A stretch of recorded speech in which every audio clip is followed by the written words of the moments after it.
Halo sahabat YouTube, selamat berjumpa kembali di channel YouTube Trimono Group. Hari ini saya sedang berada di kumbung jamur tiram saya, dan kemarin banyak sekali yang berkomentar di video saya, katanya budidaya jamur tiram itu bagus, luar biasa, ya, keren. Oleh karena itu di sini saya akan menjelaskan sedikit tentang kelebihan dan kekurangan budidaya jamur tiram. Nah, apa saja itu akan saya jelaskan berdasarkan pengalaman saya selama membudidayakan jamur tiram ini, ya. Dan sebelum saya lanjut, mungkin teman-teman yang ingin bertanya seputar jamur tiram atau berdiskusi, silahkan disampaikan di kolom komentar, ya. Oke, saat ini saya akan membahas tentang kelebihan dan kekurangan budidaya jamur tiram. Pertama yaitu kelebihannya dulu, ya. Di sini saya mencatat 3 poin untuk kelebihan kita membudidayakan jamur tiram ini. Yang pertama adalah terkait dengan perawatan. Dan di sini saya mencatat bahwa perawatan jamur tiram itu cenderung mudah. Kenapa mudah? Pertama, jamur tiram itu, ya, perawatannya itu hanya cukup disiram saja, ya, dilakukan penyiraman. Jadi berbeda dengan tanaman lain yang harus dibersihkan rumputnya, ya, pokoknya dirawat lah, ya. Daun-daunnya itu harus diperhatikan, ya. Tapi kalau untuk jamur tiram sendiri itu cukup dilakukan penyiraman kepada backlognya. Jadi perawatannya itu hanya cukup disiram saja, ya. Untuk penyiramannya sebenarnya tergantung dua hal.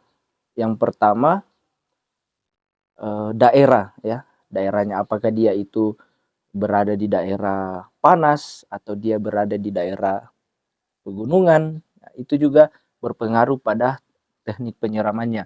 Biasanya kalau dia berada di daerah panas, otomatis penyiramannya itu akan cenderung lebih banyak. Tapi kalau misalnya dia dibudidaya di daerah pegunungan, ya, otomatis penyiramannya itu cukup beberapa kali saja itu sudah cukup, ya.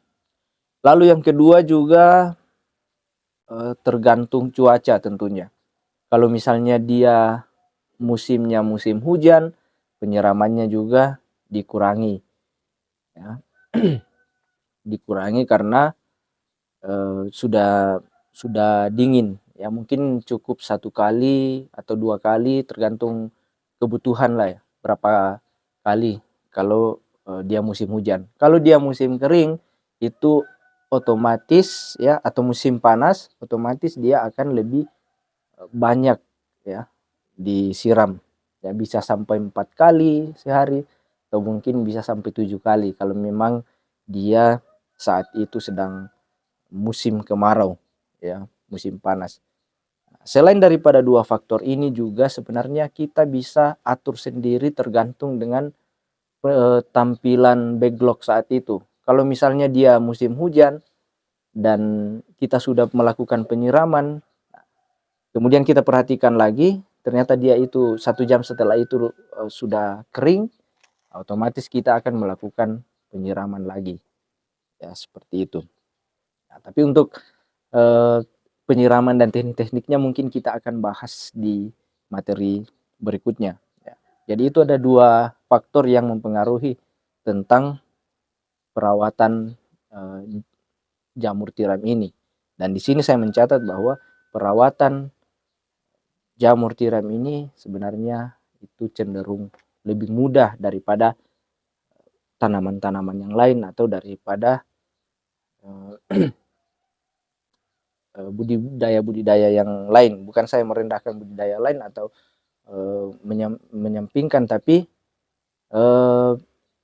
ya itulah yang saya perhatikan, ya. Karena memang jamur tiram ini cukup disiram saja, tidak perlu lagi kita bersihkan rumputnya, cabut-cabut hama rumput yang lain, ya, seperti itu. Nah, Mungkin orang lain juga bisa memiliki pendapat lain, tapi ya inilah yang saya simpulkan setelah saya melakukannya. Lalu yang kedua, kelebihan yang kedua itu masa panennya lama dan cepat ya. Pertama cepat.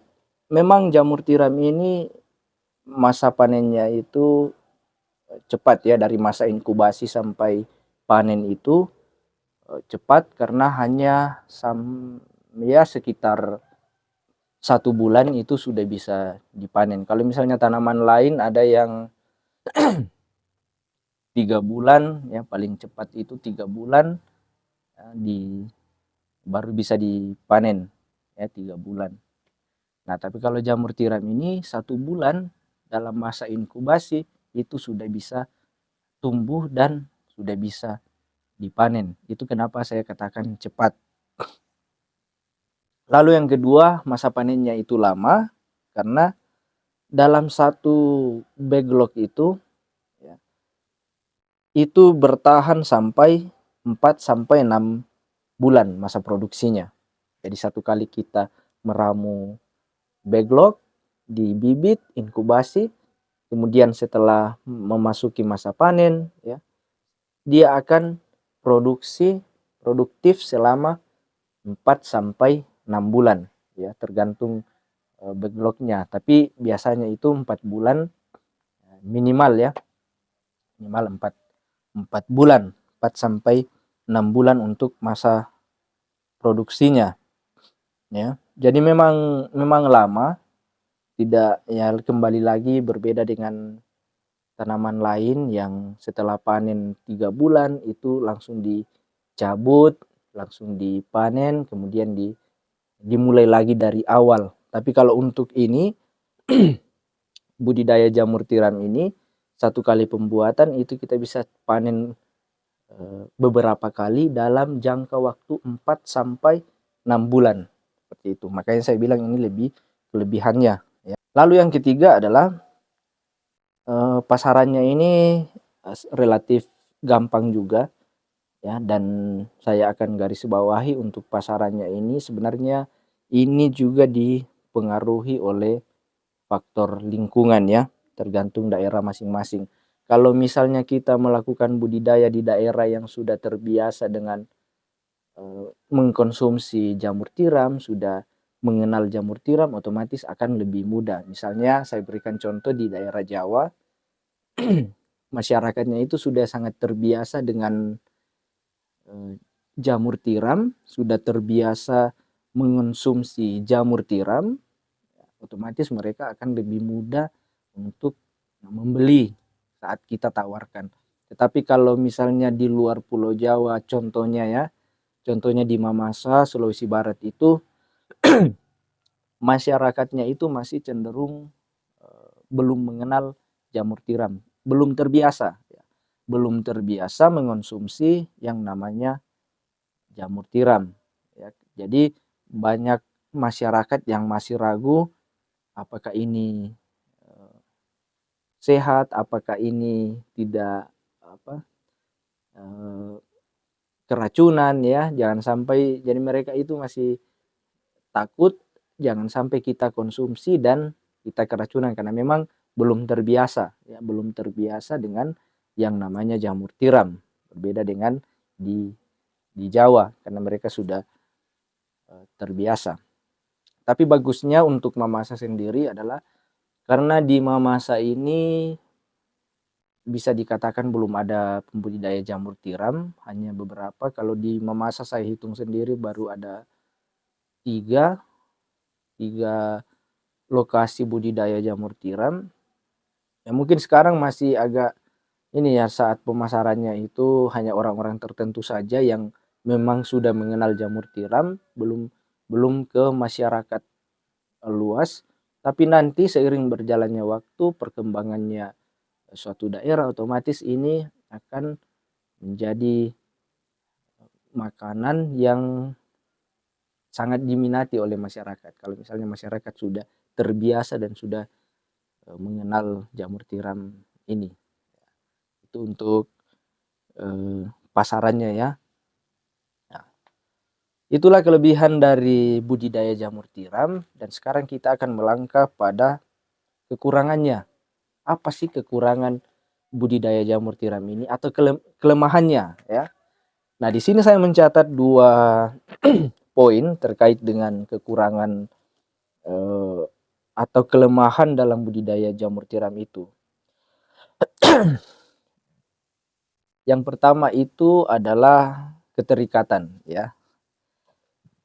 Karena memang budidaya jamur tiram ini seorang petani itu harus standby terus berada di kalau misalnya dia tidak bisa berada di lumbungnya, di kumbungnya, otomatis dia masih berada dalam daerah yang masih terjangkau untuk datang berkunjung di kumbungnya. Kenapa saya mengatakan begini? Karena kembali lagi ke proses perawatannya tadi, di mana kita petani jamur itu harus standby, harus siap untuk melakukan penyiraman ya 3 kali sehari, 4 kali sehari ya. Karena jamur tiram ya atau backlognya itu saat 1 hari saja tidak disiram itu akan mengakibatkan penundaan dalam masa panen atau bahkan bisa sampai kematian pada miseliumnya, pada jamurnya itu. Oleh karena itu, petani harus standby berada di sekitaran kumbung, dalam area kumbung itu untuk ya sewaktu-waktu bisa diperhatikan, wah ini sudah kering, ini harus disiram saat ini juga. Nah, jadi memang kita sebagai petani memang terikat, apalagi kalau masih pemula, belum memiliki atau belum sanggup untuk membayar karyawan, ya otomatis ini akan menjadi sesuatu yang menjadi tantangan tersendiri ya, karena apalagi yang masih muda-muda otomatis ini agak berat juga, karena yang namanya masih muda-muda, masih semangat anak muda yang masih liar lah ya istilahnya, ingin ke sana, ke sini, berpetualang di mana-mana. Ini mungkin agak sulit, tetapi untuk kalangan-kalangan pensiunan saya rasa ini akan lebih cocok ya. Kalau misalnya ya orang tua yang sudah pensiunan, kemudian sudah hanya tinggal di rumah, otomatis ini akan lebih pas untuk mereka. Tapi tidak menutup kemungkinan yang anak muda juga terjun ke budidaya ini. Ya, ini tergantung pribadi masing-masing. Nah, yang kedua itu, nah kelemahan yang kedua adalah jamurnya itu harus cepat dipasarkan. Ya. Karena jamur tiram yang sudah panen itu, kalau misalnya dia tidak langsung dikonsumsi atau langsung dijual, dia akan mengalami pembusukan. Kalau bukan pembusukan, dia akan mengering dan intinya mengarah pada kerusakan. Jadi jamurnya itu akan rusak dalam jangka waktu yang singkat saat selesai masa panen. Jadi sebisa mungkin ini harus ya, langsung dipasarkan saat panen. Kalau perlu sebelum panen itu sudah mulai dipasarkan, atau kalau belum punya langganan ya sebelum panen sudah harus dipasarkan. Tapi kalau mereka yang sudah punya langganan itu sudah enak panen, tinggal diserahkan kepada customer, kepada pembeli langganan kita itu ya. Tapi kalau belum ya memang harus ekstra dalam pemasaran, jangan sampai dia rusak ketika melewati masa konsumsinya ya, itu akan mengalami kerusakan. Tapi kalau misalnya dia itu belum sempat laku ya satu-satunya cara itu menjadi konsumsi pribadi ya, untuk dapur ya, setidaknya kita sudah tidak membeli bahan makanan dari luar. Ini kan olahannya juga banyak ya, bisa dibuat sambal jamur, keripik jamur, jamur crispy, atau dicampur dengan sayur-sayuran juga bisa ya. Jadi tidak ada masalah budidaya jamur ini, kita tidak akan pernah rugi karena serugi-ruginya kita itu eh, berakhir pada menjadi konsumsi pribadi kita. Ya, jadi tidak akan pernah rugi. Ya. Jadi mungkin itu saja terkait dengan kelebihan dan kekurangan budidaya jamur tiram sesuai dengan yang saya alami dan sesuai dengan yang saya perhatikan ya di masa-masa saya melakukan budidaya jamur tiram ini.